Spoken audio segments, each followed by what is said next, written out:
Today's topic is all about editing. And if you have 5 minutes, I have 5 tips to help you better understand and use the editing process.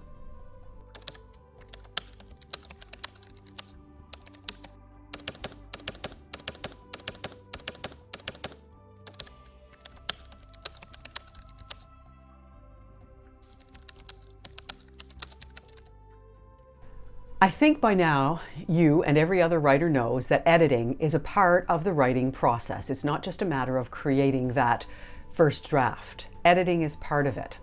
In my last video, I talked about proofing and proofreading as the last step in the process because editing is a multi-step process.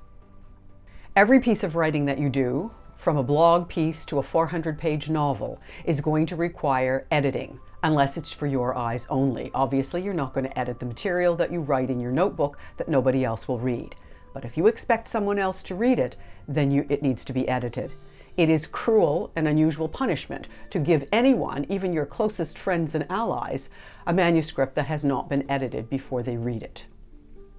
One question that new writers often ask is, how many drafts will my piece of writing have to go through before it's finished?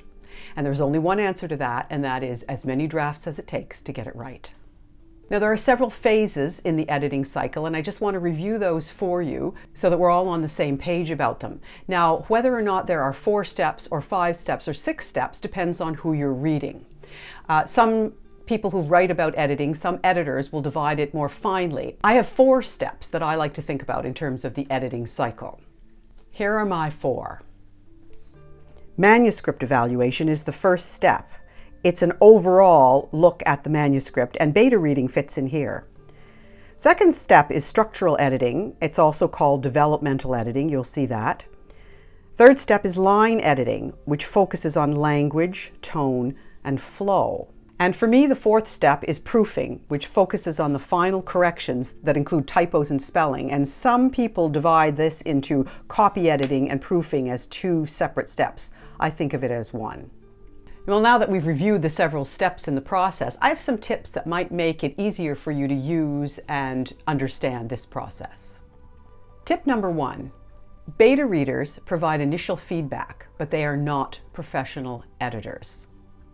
I did a video a while back about beta readers and how to best use them. And one of the topics that I talked about specifically was understanding that your beta readers are not professional editors. And that's not what you should be asking them to do or expecting them to do. Remember to give them specific instructions about what you're expecting of them, but don't be expecting them to be providing you with edits. Tip number 2, be open-minded to your first developmental edit, but remember, it's your story.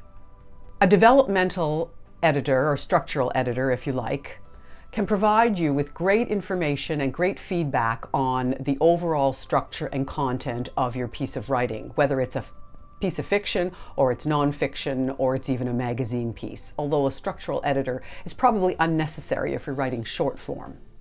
In the end, though, you have to remember that editors are not always right, and it is your book or it is your piece of writing.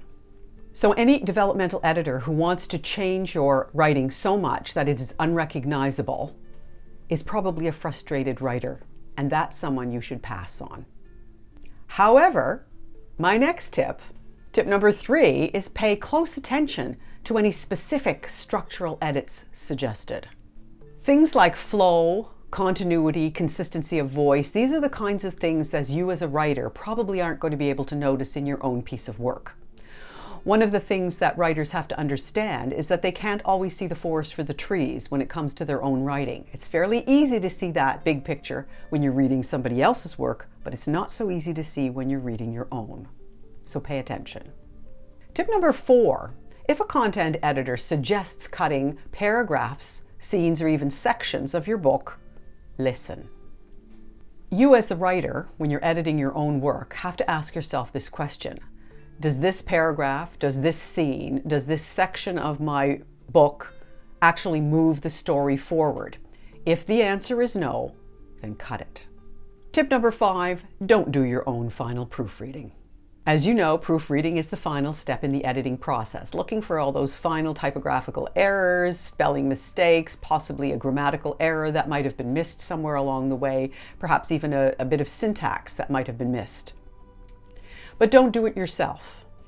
You've been reading your own manuscript through various iterations all the way along, and it's highly likely that if you missed something 4 times through, you're going to miss it again. Now, my final words of wisdom to you are to develop a kind of ruthlessness and a thick skin, and to understand that editing is part of writing, and just accept it. In the end, the outcome, your writing, will be better.